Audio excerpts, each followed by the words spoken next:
ఈరోజు దేవుని వాక్యము ద్వితీయోపదేశకాండము 15వ అధ్యాయము 7వ వచనము. నీ సహోదరుని కరుణింపకుండా నీ హృదయమును కఠినపరచుకొనకూడదు. ఈ సందర్భంలో ఒక వ్యక్తిని మనం ఎగ్జాంపుల్గా తీసుకుంటే అండి, రూబేను గురించి ఎందుకు చెప్తున్నానంటే, ఇక్కడ యోసేపు కలలు కంటూ ఉండేవాడు. దేవుడిచ్చిన కళలను వాళ్ళకి చెప్తూ ఉండేవాడు. ఇలా నాకు కళ వచ్చిందని తన అన్నలకి తన తల్లిదండ్రులకు చెప్తున్నప్పుడు అక్కడ ఈయన కళలు ఏం అవుతాయో చూద్దాము. ఒకానొక రోజున యోసేపుని మీ అన్నల దగ్గరికి వెళ్ళు అని యాకోబు పంపించినప్పుడు వెళ్ళిన సందర్భంలో వాళ్ళ దగ్గరికి వెళ్తున్న క్రమంలో యోసేపుని చంపడానికి తన సొంత సహోదరులే దురాలోచన చేశారు. చంపి ఇక్కడ ఒక గుంటలో పరవేసి దుష్టమృగం వచ్చి తినివేసింది. అప్పుడు వీళ్ళు కళలేమవుతా చూద్దాము అన్నట్టుగా వాళ్ళు మాట్లాడుకుంటూ ఉంటారు. ఆ మాటలు రూబేను విని, మనం వారిని చంపద్దు అని వారి చేతుల నుంచి యోసేపును తప్పించిన వాడిగా ఉన్నాడండి ఇక్కడ రూబేను తన సహోదరుని మీద కరుణ చూపించాడు కదండి.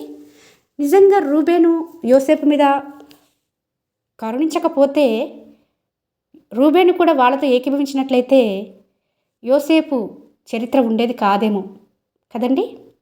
యోసేపుని వాళ్ళు చంపేసేవాళ్ళు, చాప్టర్ క్లోజ్ అయిపోయేది.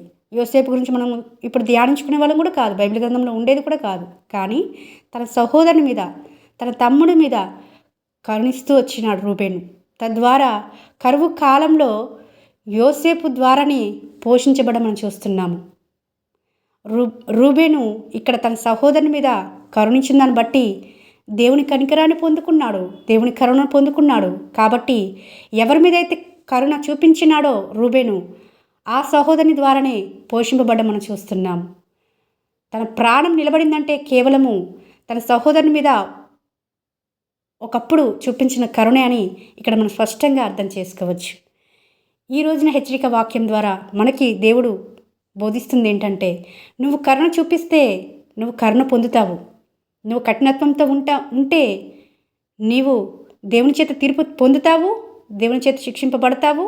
అట్ ది సేమ్ టైం నువ్వు నష్టపోవలసి వస్తుంది అని చెప్పడానికే ఈ వాక్యంను మన ముందుంచి దేవుడు మాట్లాడుతున్నాడు.